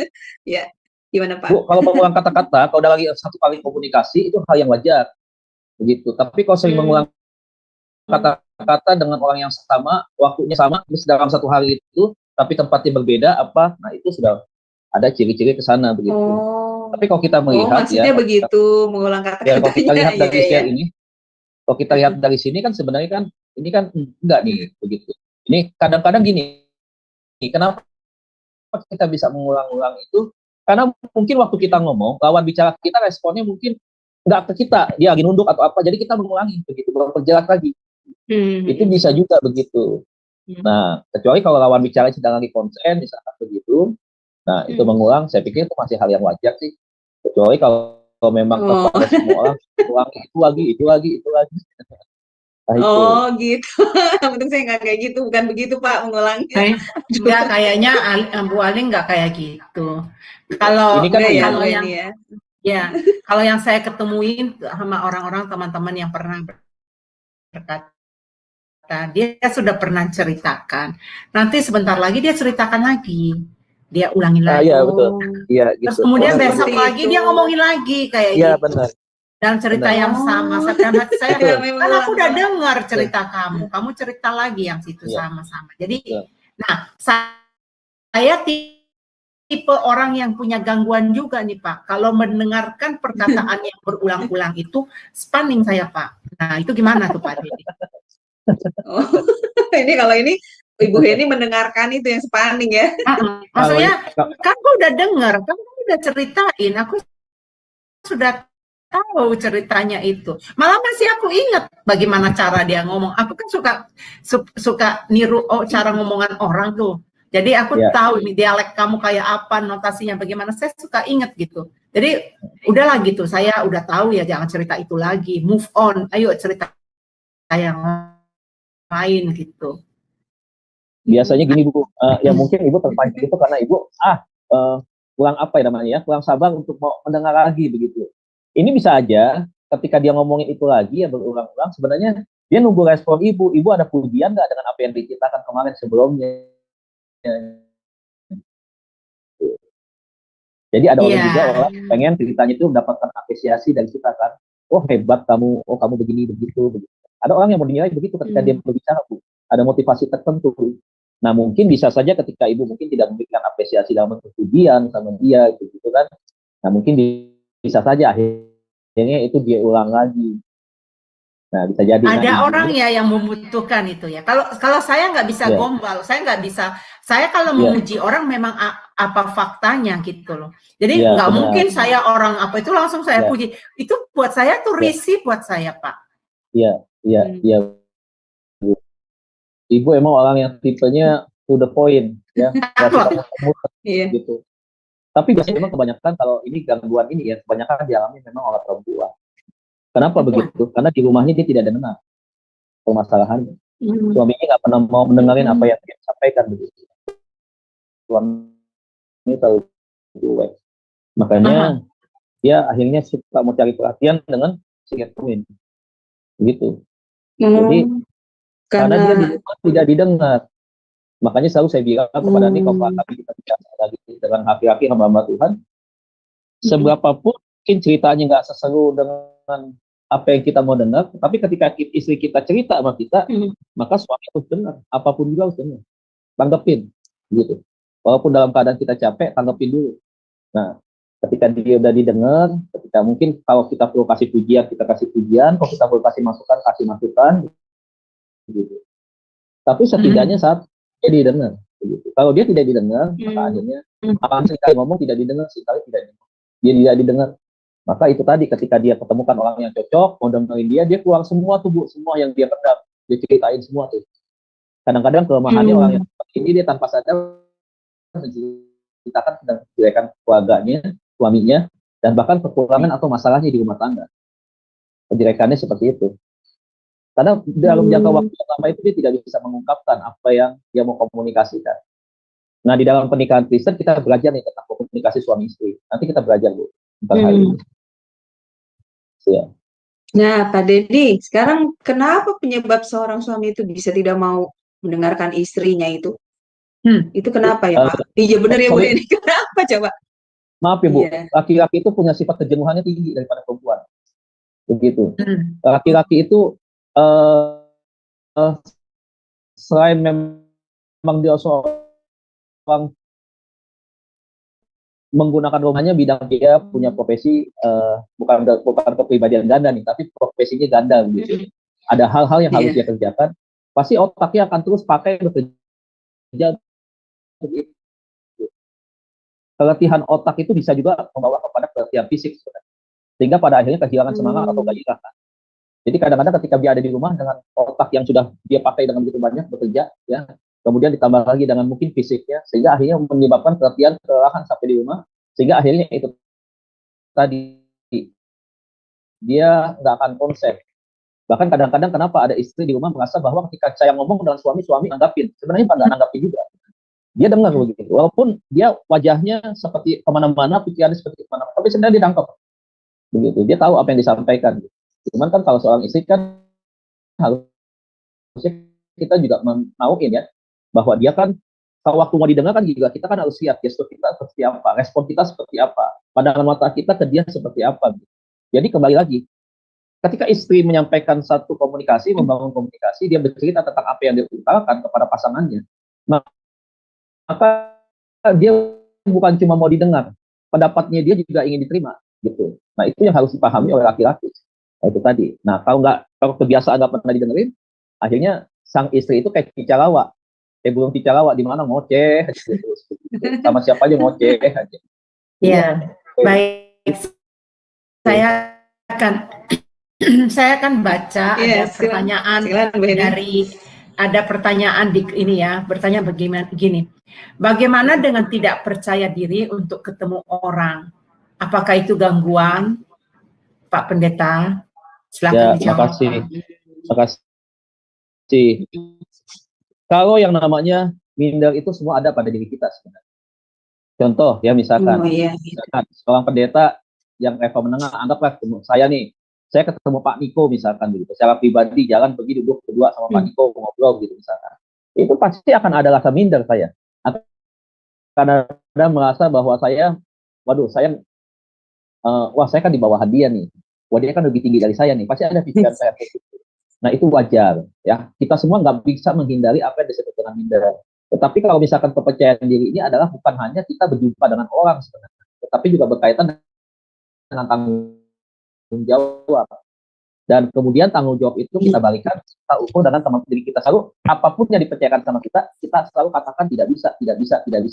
Nah itu mungkin ya ada satu hal yang mungkin harus kita evaluasi, yang harusnya kita selidiki lebih dalam lagi. Gitu. Kenapa ya setiap orang kasih kepercayaan ke saya merasa saya nggak bisa, gitu. Makanya di gereja kan juga ada begitu, ketika kita kasih kepercayaan dia, ayo kamu ini, saya nggak mau, apapun dikasih nggak mau, karena dia sedang melihat itu, saya nggak pernah punya potensi, ya. Kehilangan kepercayaan diri, bukan tidak punya kepercayaan diri, tapi kehilangan rasa percaya diri. Nah itu sudah gangguan kepribadian. Tapi kalau dengan pertanyaan yang tadi ditanyakan itu masih dalam batas normal, benarnya. Saya pun sampai hari ini tidak begitu. Ketika kita tapi perlu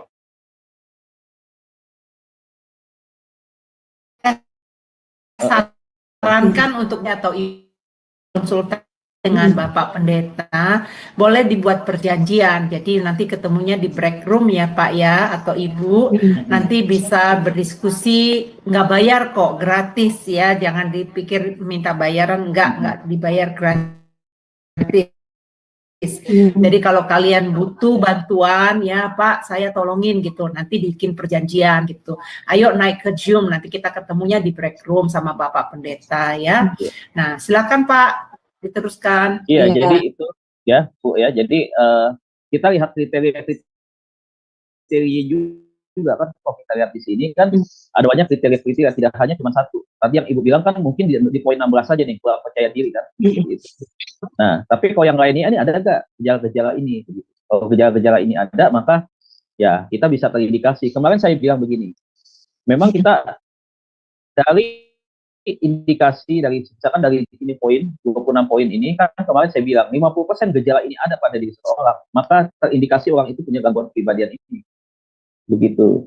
50% ya, maka sudah terindikasi. 50% sebenarnya sudah mengarah kepada gejala FIPD. Begitu.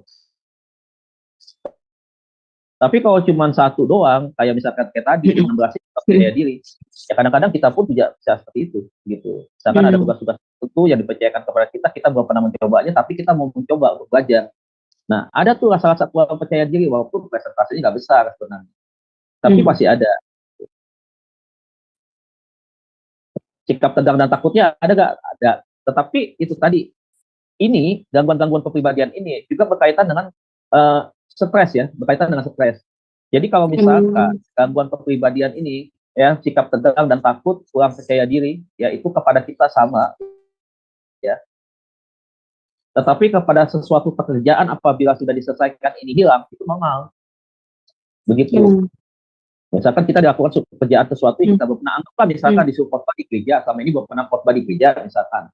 Pasti karena itu ya yang baru pertama kali kita mulai, pasti kita rasa kurang pede juga nih gitu. Karena belum pernah mencoba kan, ada rasa kekhawatiran, ketakutan. Ada tegangnya juga nggak ada, kan masuk poin 11, poin 16. Tapi setelah khotbahnya selesai, ya ini udah hilang, nggak ada lagi, normal. Tapi kalau itu berlanjut terus menerus begitu, nah itu berarti sudah menjadi sebuah gangguan. Kan?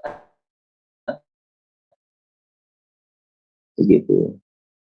Nah jadi itu salah satunya. Oh jadi saya ingat itu Bu Heni, waktu pertama kali saya harus jadi host moderator di Skema Adonai, itu saya mengalami hal-hal yang seperti Pak Dedi bilang itu tadi di gejala itu. Tapi memang benar setelah itu ya, awalnya kalau ibu nggak hilang sampai hari ini begitu terus, waduh. Nah, berarti udah ada dua indikasi tuh. Udah ada 2 indikasi. Itu hanya awal 1, 2, 3 kali ya, 3, keempat kalinya udah bisa menguasai gitu, karena mungkin ada gitu ya. Iya, wajar. Memang kadang menghadapi hal-hal yang baru ya Bu Heni seperti itu Bu, ya kan, yang belum pernah kita lakukan, pasti ada rasa takut, cemas, kurang percaya diri, nah gitu sampai stres akhirnya, iya. Tapi setelah dilewati, dijalani dan sudah mulai bisa menemukan celahnya dan sudah mulai terbiasa ya hilang sih gejala-gejala. Jadi memang gini Bu, orang gangguan kepribadian itu memang identik dengan stres dan depresi juga. Pasti begitu, karena kan contoh takut ya, takut itu kan tidak sekedar dia takut aja, tapi kan takut itu ada ketakutan yang tidak sama dengan ketakutan orang yang normal gitu. Jadi kan pasti ada efeknya, tegang kan begitu kan, jadi menimbulkan itu, bisa menimbulkan stres gitu. Ketakutan yang sangat kan juga bisa membawa orang kepada hal-hal yang bisa menyebabkan seperti stres dan depresi gitu. Bahkan kadang-kadang orang terbaiknya seperti fobia gitu kan. Padahal beda lagi kalau fobia. Iya, betul. Nah Pak, kalau tadi yang takut, ya silakan Bu Heni. Ya, silakan. Tadi kan ada penyakit yang perfeksionis itu ya. Iya, yang keberapa lagi? Yang keempat ya? Obsesif. Yang ketiga Ibu. Yang ketiga ya. Gangguan kepribadian ketiga, obsesif kompulsif. Nah itu dia obsesif namanya, itu obsesif namanya ya. Nah ini, nah dia perfeksionis. Nah. Jadi dia nuntut orang itu selalu harus sempurna begitu. Nah repotnya kalau udah nikah, satu punya suami selebor, istrinya biasa rapi, jadi rame, iya. Istrinya nggak nyaman tuh, nggak nyaman.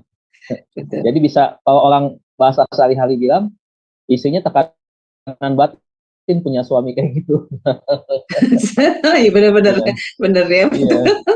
Bisa jadi ya Pak, karena yang satu perfeksionis, yang satu selebor, yang satu perfeksionis, yang satu berantakan, gitu, nggak nyambung. Iya. Jadi ya inilah fakta Bu, di dalam realita kehidupan kan seperti itu kan. Ada perbedaan-perbedaan. Nah makanya ini. Nah sebenarnya orang ekstrovert ya itu juga kan sama orangnya. Bisa bersosialisasi dan memang orangnya kadang-kadang juga punya kelebihan untuk mengerjakan sesuatu lebih rapi gitu. Introvert lebih lagi karena juga itu kan dia lebih banyak menyendiri begitu, kurang bisa bersosialisasi seperti orang ekstrovert. Tetapi kan juga sama, dari dua itu kan mereka juga mengerjakan sesuatu yang perfect, yang bagus begitu. Apa itu memang adalah bagian daripada yang orang. Tetapi kalau yang ini beda, segala sesuatu yang dikerjakan itu dia bisa. Itu tadi prinsipnya, dia ingin menginginkan sesuatu perfect, tetapi menurut dia kalau orang lain yang kerja itu nggak akan bisa perfect, hanya dia harus bisa perfect. Ujung-ujungnya dia sendiri capek hati, ya, karena dia harus mengulangi pekerjaan itu. Oh, Jadi ini kelebihan, maksudnya kelebihan, perfeksionisnya over kelebihan ya, over over. perfeksionis. Jadi kalau misalkan dia bersihkan kaca, jendela masih ada debu gitu ya, bantu dia ngerjain. Nah, dia marah tuh. Dia bisa malah-malahin anak buahnya, si pembantu rumah tangga itu. Jadi kalau orang kalau orang umum bilang, nyonyanya bawel banget, ini salah, itu salah. Nah, sebenarnya itu. Iya. Iya, Bu Heni, apakah ada yang mau bertanya lagi di chat, Bu? Kayaknya nggak ada di chat, udah nggak ada pertanyaan. Kita nanti sambung ini ke ada di grup nggak? Ada di sini nggak? Nggak ada, Bu. Di sini nggak ada. Iya. Tidak ada yang bertanya. Nah, ini Bu Heni mau nanya apa, Bu, yang kepribadian ketiga ini, Bu Heni? Iya, ini saya tadi dengar-dengar ini kayak gue juga nih, kayaknya nih ngomong aku juga ini gitu. Tapi enggak, Bu. Tadi Pak Deddy bilang memang kalau orang ekstrovert dan introvert itu memang ada perfeksionisnya itu, tetapi tidak, kalau sudah sampai berlebihan, nah itu baru masuk kelainan kepribadian tuh, Bu Heni. Berlebihannya itu maksudnya ya seperti misalnya orang lain yang mengerjakan tapi merasa tetap nggak puas, jadi harus turun tangan sendiri mengerjakan. Nah itu seperti itu, Bu, yang disebut kepribadian ketiga ini. Iya. Dulu saya gitu, Lin. Saya tuh nggak puas kalau orang lain yang kerjakan. Saya mau kerjakan sendiri. Saya nggak percaya orang kerjain. Jadi kalau orang, dulu saya kan suka bikin masakan di sini ya. Kalau orang buat itu kadang-kadang ukurannya ada yang bengkok, ada yang bulat, ada yang lonjong. Itu gatel mata saya. Dan hati saya tuh radanya, aduh gimana sih gitu. Tapi saya mulai belajar untuk merubah. Saya mulai belajar untuk menerima. Karena manusia itu semuanya nggak sama. Ada yang bisa mengerjakan seperti yang saya kerjakan, ada yang tidak bisa mengerjakan seperti apa yang saya kerjakan. Jadi saya mulai merubah pikiran saya bahwa menerima orang itu apa adanya, gitu. Ya, saya termasuk orang yang begitu dulu, makanya saya bilang, wah saya disinggung nih dulu kayak apa. Saya itu kalau ngambil gunting kuku, lu kalau nggak kembalikan lagi ke laci yang dimana saya tempatkan itu gunting kuku, saya itu bisa marah. Itu hal kecil ya, Bu Heni ya? Bisa marah banget ya. Saya sudah bilang, sapu taruhnya di sini ya. Jangan nanti sapu ditaruhnya di mana. Nanti sapu taruhnya di mana gitu. Saya bilang, waduh, ntar habis mereka pakai, sapu ditaruh sembarangan. Itu nggak bisa saya terima dulu itu. Nah, makanya saya bilang, termasuk itu dulu saya, orang termasuk obsesif, kompulsif ini. Karena berarti mungkin Bu Heni untuk hal-hal, ya silakan Pak. Mungkin ibu terbiasa dari kecil keluarga mengajarkan itu kedisiplinan untuk rapih mungkin ya. Ambil barang di mana, taruh itu di mana, itu sudah terbiasa rapi. Jadi itu akhirnya terbentuk kepada ibu. Nah kemudian memang yang ibu bilang betul, itu solusinya harus menerima. Karena sempurnaannya kita belum tentu bisa diikuti oleh kesempurnaan orang lain, nggak bisa. Kesempurnaan yang ibu harapkan itu bisa dikerjakan oleh orang lain. Jadi itu makanya kalau kita masih berpikir dengan pola lama, akhirnya kita sendiri yang capek, Bu. Karena kenapa? Karena tensi kita akan tinggi setiap hari, darah tinggi itu kita akan marah terus ngadepin anak buah, kesel gitu. Akhirnya ya bebannya di kita. Punya anak buah tadinya untuk membantu kita, malah akhirnya menambah masalah buat kita. Tapi kita jadi tegang setiap hari. Gitu. Karena itu tadi, tuntutannya mungkin terlalu tinggi, anak buah atau asisten nggak bisa melakukan hal yang sama seperti ibu. Seperti kita yang semua kita kerjakan. Ya udah, akhirnya. Nah kembali lagi, skill orang semua beda-beda, dari tangkap orang beda-beda. Tapi mungkin bisa saja ada yang bisa ngikutin begitu kan. Nah kalau yang ngikutin akhirnya kan ketemu, jadi cocok. Gitu. Nah, mungkin iya, benar-benar Bu. Iya. Yang bisa memahami gitu ya, ibaratnya gitu. Ibaratnya baut 10, ya ketemunya baut 8 terus, baut 8, baut 7, maunya baut 8. Ini nggak ketemu kan? Nah satu kali ketemu 10 nih. Begitu kok jadi. Nih saya sama si Aling panci sama tutup nih Pak. Coklat kayak Panci gitu. sama tutup. Iya. Klop ini Panci Makanya- sama Tutup. Saya sudah uji tes karakternya dia. Wah, ini Panci sama Tutup pantesan aja adem. Cocok. Auranya ya Bu, energinya adem. Iya benar. Iya. Iya. Iya, Betul. memang benar sih ya Bu Heni, kalau punya apa namanya kepribadian perfect begitu, memang untuk hal-hal yang kita dapat misalnya nggak seperti keinginan kita, pasti bikin kita stres ya Bu ya, godok gitu kayaknya kesel banget gitu ya. Ya, pasti Tapi- seperti itu. Tapi saya nggak sampai yang itu Pak. Kalau uang itu dicuci Pak, dicuci, udah dicuci disetrika. Ini tuh duit. Saya bilang, aduh iya, saya bilang, duh kamu gimana sih? Kotor. Habis dia pegang, dia cuci tangannya lagi, sampai tangan semua sampai. Alhamdulillah, saya bilang, udah deh, udah bersih itu duit, enggak kotor. Oke. Jadi duduknya dia mau kursi duduk, dia rapiin dulu. Terus kita mau masuk ke rumah dia, lu habis dari luar, tunggu, dibersihin dulu. Aduh, sampai sana. Ya itu dia kelainan, baru saya tahu punya kepribadian. Dulu nggak ngerti. Saya juga ada Bu Heni, teman yang begitu. Jadi dia cuci tangan mulu Bu Heni. Sampai malam-malam waktu tidur dia malah sibuk bolak-balik kamar mandi nyuci tangan. Ya, jadi mengganggu semua orang yang tidur kan. Bagaimana cara menyembuhkan mereka itu ya Pak ya? Nah ya, gimana tuh Pak? Tentunya memang harus lewat terapi ya, kemudian kan itu kan sudah masuk ke dalam pikiran ya. Jadi memang itu harus ikutin terapi kognitif ya, berkaitan dengan pikirannya dia. Kan itu kan semua kan diperintah oleh otak tindakan kita, Bu. Jadi kadang-kadang nah itu yang harus diperbaiki, dibiasakan. Nah, sebelum saya jelaskan lagi nih, satu nih yang paling kita sering. Pernah nggak Ibu punya teman, punya keluarga, kalau mandi lama banget nggak keluar-keluar? Lama banget ya. Iya, ada Pak. Kalau punya kamar mandi satu, punya kamar mandi satu, kalau ada yang tebal, aku nggak bakal bisa masuk ya, karena dia di dalam belum selesai. Mandinya lama banget. Iya. Saya ada kenal seseorang yang dekat sama saya dulu itu, mandi lama banget. Sampai dibilang gini Bu Heni ya, kamu mandi beranak di dalam. Tanya, lu mandi lama banget? Enggak, siapa bilang gue lama? Enggak, biasa aja. Nah dia nggak sadar.